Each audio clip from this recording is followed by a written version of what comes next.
Hema committee റിപ്പോർട്ടിലുള്ളത് criminal കുറ്റകൃത്യങ്ങളാണെന്ന് നടനും അമ്മ general സെക്രട്ടറിയുമായ സിദ്ദിഖ് ഇക്കാര്യത്തിൽ എന്തെങ്കിലും പറയുമ്പോൾ വളരെ സൂക്ഷിച്ചു മാത്രമേ സംസാരിക്കാനാവൂമെന്നും റിപ്പോർട്ടിനെക്കുറിച്ച് വിശദമായി പഠിച്ച ശേഷം റിപ്പോർട്ടിനെക്കുറിച്ച് സംസാരിക്കുമെന്നും സിദ്ദിഖ് പറഞ്ഞു. റിപ്പോർട്ടിനെക്കുറിച്ച് മാധ്യമപ്രവർത്തകരുടെ ചോദ്യങ്ങൾക്ക് മറുപടി നൽകുകയായിരുന്നു അദ്ദേഹം. ആരൊക്കെയാണ് പരാതി നൽകിയിരിക്കുന്നത്, ആർക്കെതിരെയാണ് പരാതി, എവിടെ വെച്ചാണ് സംഭവം ഉണ്ടായത്, ഏത് രീതിയിലാണ് വിവേചനമുണ്ടായത് എന്നതിനെക്കുറിച്ച് വിശദമായി തന്നെ പഠിക്കുമെന്നും സിദ്ദിഖ് പറഞ്ഞു. സ്ത്രീകൾക്കെതിരെയുള്ള ലൈംഗിക ചൂഷണങ്ങൾ ക്രിമിനൽ കുറ്റകൃത്യങ്ങളാണ്.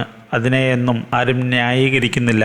നമ്മുടെ തെറ്റുകൾ ചൂണ്ടിക്കാണിക്കുകയാണെങ്കിൽ അത് തിരുത്തുവാനുള്ള ശ്രമം തുറന്ന മനസ്സോടെ ഉണ്ടായിരിക്കും. 2-3 ദിവസമായി അമ്മ ഷോ നടക്കുന്നതിൻ്റെ തിരക്കിലാണ് ഞങ്ങൾ. ഇപ്പോൾ അതിനാണ് പ്രാധാന്യം നൽകുന്നത്. എല്ലാം വിശദമായി പഠിച്ച് പരിശോധിച്ച ശേഷം കൃത്യമായ തീരുമാനം എടുക്കും. മറ്റ് സംഘടനകളുമായും എല്ലാവരുമായും ആലോചിച്ച ശേഷം ഒരു തീരുമാനമെടുക്കും. സിനിമാ മേഖല നല്ല രീതിയിൽ മുന്നോട്ട് പോകണമെന്നാണ് ആഗ്രഹിക്കുന്നത്. അതിന് സർക്കാരിൻ്റെ ഭാഗത്തു നിന്ന് എന്ത് തീരുമാനമുണ്ടായാലും ഞങ്ങളുടെ പിന്തുണയുണ്ടാകുമെന്നും സിദ്ദിഖ് പറഞ്ഞു.